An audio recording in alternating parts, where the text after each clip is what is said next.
Боец отряда «Ботур» с позывным «Зулус» вспоминает, как начинался тот ожесточенный бой.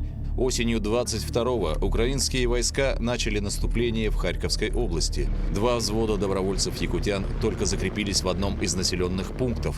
Им поручили прикрывать эвакуацию российских подразделений. Уже на следующий день ВСУ пошли на штурм позиций.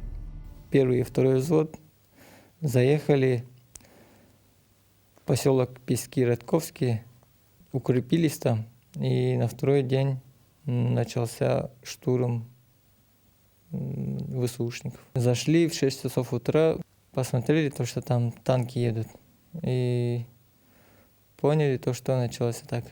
Где-то она длилась до 15 часов. Обстановка складывалась не в пользу наших. Противник 5-кратно превосходил силы бойцов. Командир отряда в тот момент нашел земляка водителя КАМАЗа. И необходимо было вызволить с окружения наших ребят. Узнали обстановку, что наши ребята пробиваются по лесополке в нашу сторону. Мы разговаривали на родном, на якутском языке, потому что если бы разговаривали на русском, нас бы услышали, нас бы заблокировали, встретили бы. Обстановка развивалась стремительно.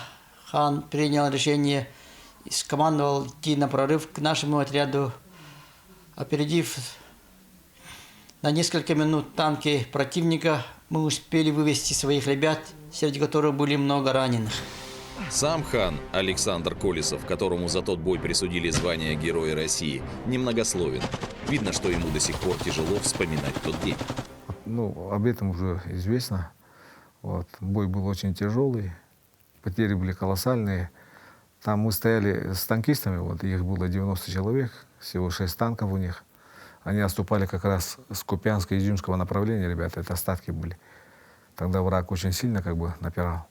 Мы оставили, ребята оставили Изюм, Купянск, и нас туда перебросили на подмогу к ним. Техники не было у нас, арты не было. Что там со стрелкотней сделаешь? Приняли очень неравный бой.